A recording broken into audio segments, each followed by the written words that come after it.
I'm holding a grenade in my hand. It doesn't look like one. It looks like a $99 cardboard box with a plastic tube inside. A fun weekend activity. But this little box didn't just blow up my marriage. It nuked my entire reality. If you're watching this, maybe you think you know your wife. Maybe you think you know your kid. I did. I was Mike Harlan, mechanic, husband, dad. And 5 months ago, I was the happiest idiot in Ohio. It started as a dumb joke, literally. It was July 4th, 2023. Sarah and I were binge-watching one of those true crime docs. You know, the ones about secret killers hiding in family trees. We were laughing about it. I looked at Lily, my 8-year-old girl, grinning with that gap-toothed smile of hers, and I said, "Hey, Lil, let's see if you're secretly related to Abraham Lincoln or something." She was all in, begged me to do it. Sarah? She just laughed.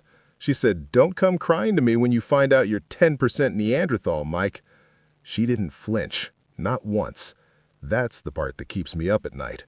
The poker face. 15 years. That's how long we were solid.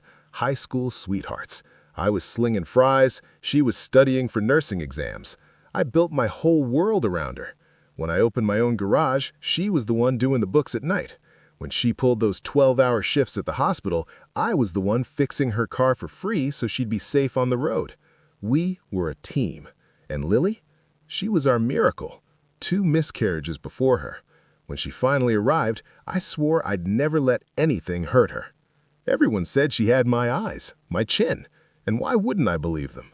I saw what I wanted to see. But looking back, the signs were there. I was just too busy being a good dad to spot them. The late nights Sarah spent charting at the hospital. The way she'd get defensive if I picked up her phone to check the time. Subtle stuff. The kind of stuff you ignore because you trust the person sleeping next to you. 6 weeks later, I'm in the kitchen. Sarah's asleep upstairs. My phone lights up. Results ready. I chuckled. I actually chuckled. I thought, great, let's see if we're Irish. I opened Lily's profile first. I was expecting to see my name at the top as father, and I did. Or I thought I did. But then I scrolled down to the close family section. There was a match. A boy, 10 years old. Name? Ethan. I froze. I have a brother, but he doesn't have kids. Sarah's sister is single. I clicked on the profile. The match strength wasn't a cousin, guys. It was 2,600 centimorgans. That's a sibling, a full sibling. My daughter had a brother I didn't know existed. And when I looked at who the shared parent was, the system didn't link him to me. It linked him to Sarah. I sat there in the dark. The only light was the glow of my phone screen burning my retinas. My coffee had gone cold an hour ago, but I couldn't move. I couldn't breathe. Upstairs, Sarah was sleeping. I could hear the floorboards creak every time she rolled over. Usually that sound comforted me. It meant she was home. She was safe. Now, it sounded like a stranger walking around in my house. I kept staring at that name, Ethan, 10 years old. My brain started doing the math, and the math made me want to throw up. If this boy is 10, he was born 2 years before Lily, 2 years before our miracle baby. We were married then. We were happy then. Or so I thought. I thought back to the beginning. We met at 17 in that greasy diner off Route 23. I was flipping burgers, grease in my hair, no future. She was the smart one, the nursing student with the bright eyes. We eloped at 22.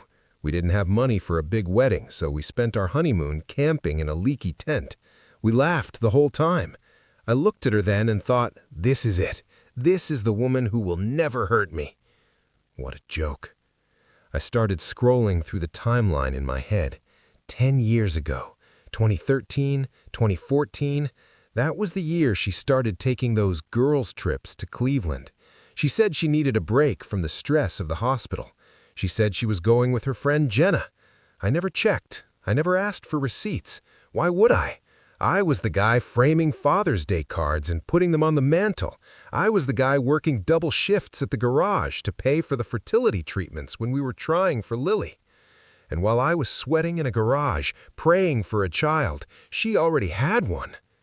I looked back at the screen. Ethan's profile picture was small, blurry, but I could see it. Curly hair, a wide grin. His bio said, "Loves Fortnite and dinosaurs." My stomach dropped. Lily loves dinosaurs. She has a Velociraptor poster above her bed right now. They were the same. 2 kids, miles apart, sharing the same blood, the same interests, and the same mother. I felt like the biggest fool on the planet. I felt like every "I love you" she had said to me for the past decade was a lie. I remembered coaching Lily's soccer team last week. She calls me Daddy Goalie. I'm her hero. But who is this boy's hero? Who is tucking him in? I zoomed in on the profile again. Location? A suburb 20 miles away. 20 miles. I drive past that exit every single day on my way to work. My wife's secret son had been living 20 minutes down the highway while I played house. But I needed to be sure. Denial is a powerful drug, and I was looking for a way out. Maybe it was a mistake. Maybe a switched sample in the lab. I clicked deeper into Ethan's family tree. I needed to see the connection. I needed to see the link. And then I saw it. There was a shared match on the maternal side, a second cousin. But it wasn't just a name. It was linked to an address history. A specific location popped up in the common ancestor data. It was an address in Columbus. I stopped breathing. I knew that address. It wasn't some random house. It was the sorority house Sarah lived in during college. But the date associated with the match wasn't from college. It was 2013, the year she supposedly went back for a reunion weekend, the year she told me she was staying with friends. It wasn't a glitch. The probability index on the screen said 99.8% mother-child relationship. My wife didn't just have an affair. She had a whole other life. She had a whole other kid. And as I stared at that address, I realized something else. I knew who lived in the apartment complex next to that sorority house back then. I knew exactly who she had been visiting. I was so fixated on the boy, on Ethan, on the betrayal of Sarah having a secret child, that I almost missed the line above it. I was staring at the connection between Sarah and the boy. But then I clicked back to the main overview. I looked at the connection between me and Lily. You know how your brain protects you? It creates a blind spot. It refuses to process information that will destroy you. I read the text 3 times, then a 4th. Paternal match, 0%. No shared DNA segments found. The room didn't spin. It stopped. Everything stopped. The hum of the refrigerator, the wind outside, the beating of my own heart. It all just ceased. It wasn't just that Sarah had a secret son.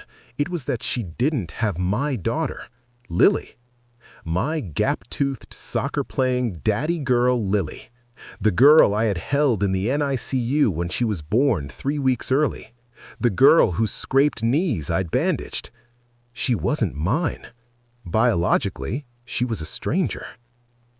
I printed the results. My hands were shaking so violently I jammed the paper tray twice. I grabbed those sheets, warm from the printer, and I ran out to my truck. I didn't even put on shoes. I just sat in the driveway, in the dark, clutching those papers like they were a death certificate. Because they were. Mike Harlan, the father, died right there in that front seat. August 15th, 2023. That's the date on the tombstone of my old life. The next morning, I went through the motions. I showered, I drank coffee, I kissed Sarah goodbye on the cheek. I almost threw up when her skin touched mine.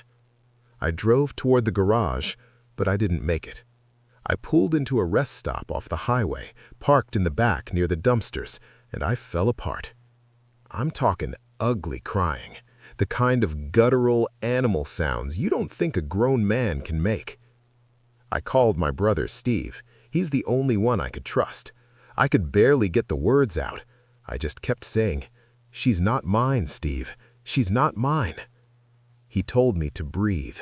He told me, "Mike, do not do anything stupid. Do not go home and scream. Do not put a hole in the wall. You need to be smart." Smart? I didn't want to be smart. I wanted to burn the world down. I felt robbed. That's the only word for it. It's theft. She stole my life. She stole my payroll deductions for child support I thought was mine. She stole every happy Father's Day I ever celebrated. That night, I didn't sleep. I sat in the garage with a burner phone I bought at a gas station, and I started searching. I found them. The forums. Private Facebook groups for non-bio dads, men just like me. Stories that mirrored mine so perfectly it was terrifying. I learned the term paternity fraud. I read about men who found out after 20 years, men who lost their houses paying for kids that weren't theirs, men who were laughed out of court. I cycled through every stage of grief in about 6 hours. First, denial. Maybe the lab mixed up the samples. Then bargaining. God, if I just ignore this, can I keep her? Can I just pretend I never saw it? But then came the anger, a cold, simmering rage that settled in my chest like concrete. She had looked me in the eye for 8 years, every birthday, every Christmas. She lied every single day. But the anger gave me focus. I realized I couldn't confront her. Not yet. If I walked in there and waved those papers, she'd lawyer up. She'd spin the narrative. She'd take Lily and run. I needed ammo. I needed to know the whole truth. I looked at the DNA results again. Lily and Ethan shared 50% of their DNA. They were half-siblings. That meant they had different fathers. Sarah had played me, but she had played someone else too. I needed a professional. I couldn't do this with Google searches and rage. I found a name on one of the forums. Tom Riley, ex-cop, licensed private investigator. His website looked like it hadn't been updated since 2005, but the reviews said he was a pit bull. I sent the email at 3 a.m. Subject line, paternity fraud/infidelity. The reply came the next morning with a photo attachment. It was just a teaser, a time-stamped photo of Sarah at a Panera on I-71, sitting across from a woman. She was sliding a thick manila envelope across the table. The caption from the PI read, "It wasn't a one-night stand, Mike. This is ongoing, and we need to talk about who is in that envelope." I bought a spiral notebook, 99 cents at the drugstore. That little book became my Bible. I started documenting everything. Dates, times, license plates. Every time Sarah left the house, I wrote it down. I wasn't a husband anymore. I was a surveillance unit living in my own home. Tom, my PI, met me 2 days later. He didn't sugarcoat it. He slid a folder across the booth at a diner and said, "It's worse than you think, Mike." He laid it out. The affair wasn't recent. It started back in 2013. Sarah was taking those night classes, remember? She wasn't just studying. She was seeing a teaching assistant named Mark. He was young, idealistic, and apparently very fertile. That wild semester resulted in a pregnancy, but Sarah didn't want to blow up her life with me. She wanted the security I provided. She wanted the house, the stability, the guy who fixed her car. Mark was a fling. I was the retirement plan. So they made a deal that makes me sick to my stomach.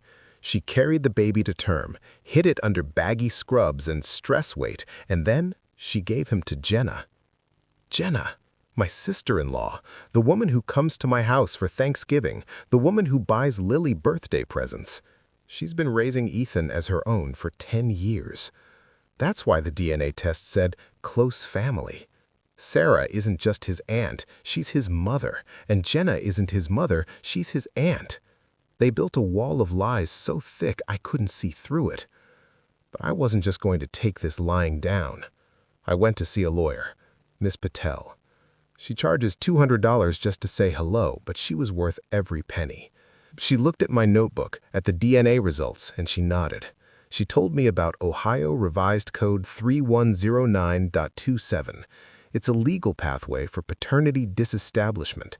Basically, it's the legal way to say, I was defrauded and I am not paying for another man's child. Miss Patel gave me one piece of advice that saved me. Mike, do not explode. Gather evidence. We need proof that she knowingly deceived you.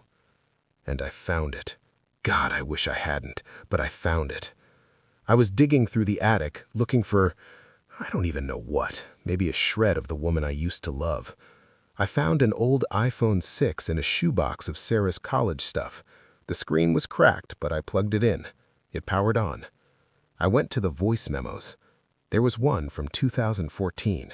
I hit play. I heard Sarah's voice. She sounded younger, scared. She was leaving a message for Jenna. She said, Mike can never know. You have to promise me, Jenna. He's a good man. He's a better dad than Mark ever would be. If Mike finds out about Ethan, he'll leave, and I can't lose him. She knew. She knew from day one. She looked at me, fixed my plate at dinner, slept in my bed, all while knowing she had partitioned her life into two separate lies. But here is where the knife twisted. I listened to another voicemail, a recent one, she had saved from Jenna. Jenna sounded frantic. Apparently, Ethan, the secret son, was starting to ask questions. He was asking why he didn't look like Jenna. He was asking about his real dad. It was a mirror image. My daughter, my non-biological daughter, was asking where she came from, and 20 miles away, her brother was doing the same thing. Two innocent kids, confused and lost because two adults decided to play God with their lives. I was ready to go to war. I was ready to file the papers. But then my phone buzzed. It was Tom, the PI. He sent me a text that made my blood run cold. Mike, we have a problem. Mark, the biological father, he's not just a teacher anymore. He's single, and I just pulled a court docket. He's filing for custody of Ethan. This wasn't just a domestic dispute anymore. The biological father was coming back for his son, and if he found out about Lily, if he found out Sarah had another one of his kids living in my house, he wouldn't just come for Ethan, he'd come for my daughter too. Think about that for a second. The man who slept with my wife, the man whose DNA was walking around my house in the form of my daughter, was now making a play for the other kid. If Mark got custody of Ethan and then found out about Lily, I could lose her. Not just to the truth, but to the legal system, to him. I had to act. No more watching, no more spiral notebooks. It was time to drop the hammer. It was a Tuesday in October. I came home early. Sarah was in the kitchen making spaghetti. The smell of garlic and onions usually made me hungry. That night, it smelled like betrayal. I walked in, placed my briefcase on the table, and didn't say a word. I just opened it. I laid out the prints, the DNA results, the PI photos of her meeting Jenna, the transcript of the voicemail where she admitted everything. I sat down and waited. She turned around, smiling, holding a wooden spoon. "Hey, honey, you're early." Her voice died in her throat when she saw the table. The color drained from her face so fast I thought she was going to faint. She didn't scream. She didn't run. She just crumbled. She dropped the spoon. Sauce splattered on the floor, and she sank into a chair. "Mike," she whispered, "I can explain." "Don't," I said. My voice was calm, terrifyingly calm. "Don't you dare try to spin this. I know about Mark. I know about Ethan. I know about the lies. I know everything." She started crying then. Not the pretty crying from the movies. Ugly, gasping sobs. She tried to reach for my hand, but I pulled away. "I chose you, Mike," she pleaded. "Mark was a mistake. Jenna is raising him clean. I did it for us. I did it to protect our family." "Protect?" I laughed, and it sounded hollow. "You didn't protect anything, Sarah. You built a house of cards on a foundation of dynamite. And now, I'm lighting the fuse." I pulled out my phone. "I'm recording this," I said. "Ohio is a one-party consent state. Anything you say now, Miss Patel will hear tomorrow. She froze. The realization hit her. This wasn't a fight. This was a legal proceeding. I laid out my terms. I wasn't going to be petty. I wasn't going to blast her on Facebook or ruin her reputation at the hospital. That's weak. That's what a boy does. I was going to handle this like a man. I'm filing for divorce, I said, on the grounds of fraud. I'm seeking reimbursement for every dime of child support I effectively paid for a child that wasn't mine, retroactive for 8 years. That's roughly $15,000. And I'm petitioning for joint custody of Lily, because biology or not, I'm her dad. I'm the one who stayed. She nodded, defeated. She knew she had no ground to stand on. But I had one more card to play, a card she didn't see coming. And one more thing, I said. I contacted Jenna. Sarah's head snapped up. You, what? My lawyer sent her a letter. We offered a meeting, not a confrontation, a meeting. I want to meet Ethan. Sarah looked terrified. Why? Why would you do that? Because, I said, leaning in, Lily deserves to know her brother, and that boy deserves to know he has a sister. You tried to keep them apart. I'm bringing them together. The meeting happened a week later, a neutral park halfway between our towns. Jenna brought Ethan. I brought Lily. I didn't tell Lily everything, just that she had a new friend she might be related to. When I saw Ethan, it was like looking at a ghost. He had Lily's nose, her laugh. He was shy, hiding behind Jenna's leg. I walked over, knelt down, and extended a hand. Hey, buddy, I said. I'm Mike. He looked at me, then reached into his backpack. He pulled out a crumpled piece of paper. I drew this, he said. It was a drawing of a T-Rex, a green, scribbly T-Rex with big teeth. My heart stopped. I pulled out my phone and showed him a picture of the drawing Lily had made just yesterday, a purple T-Rex. Same scribbles, same teeth. They were connected by blood, by instinct, by something deeper than lies. I watched them play on the swings that afternoon. Lily pushing Ethan, both of them laughing that same gap-toothed laugh. For the first time in months, the rage in my chest loosened. I wasn't just getting revenge on Sarah. I was rewriting the story she tried to hide. She wanted these kids kept apart to save her own skin.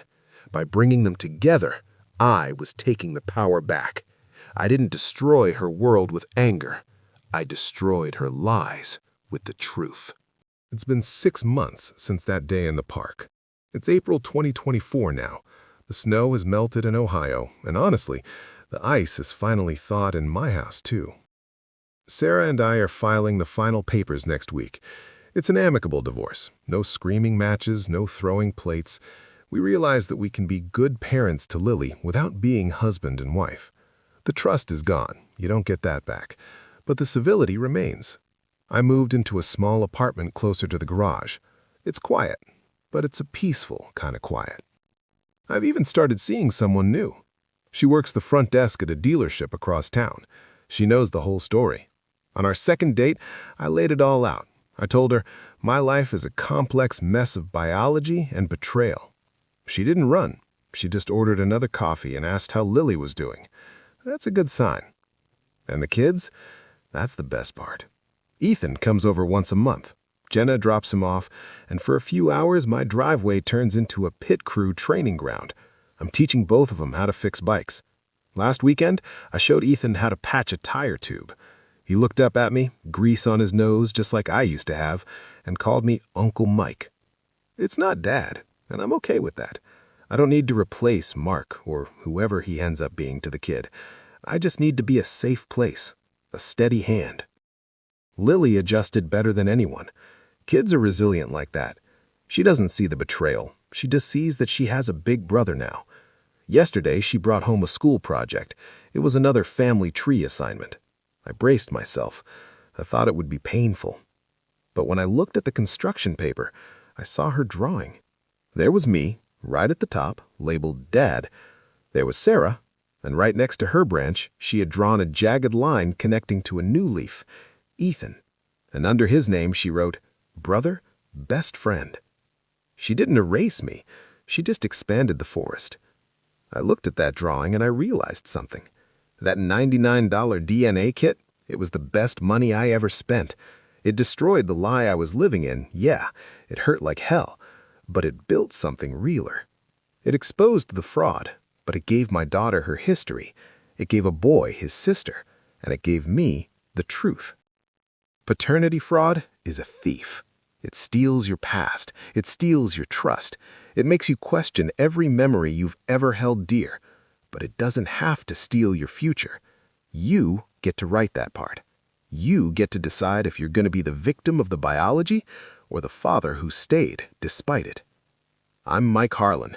I'm not Lily's biological father, but I am her dad, and that is a title I earned, not one I inherited. If this story hit home for you, if you've ever felt that pit in your stomach wondering if you really know the people you love, do me a favor, smash that like button. It helps get this truth out to more men who might be living in the dark. And if you're brave enough, subscribe, because next week I'm sitting down to tell you the second half of this mess, what happened when I finally met the biological father.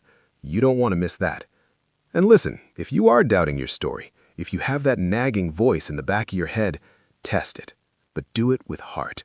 And for the love of God, do it with a lawyer. Because the DNA test told me who I wasn't, but staying, that told me exactly who I am.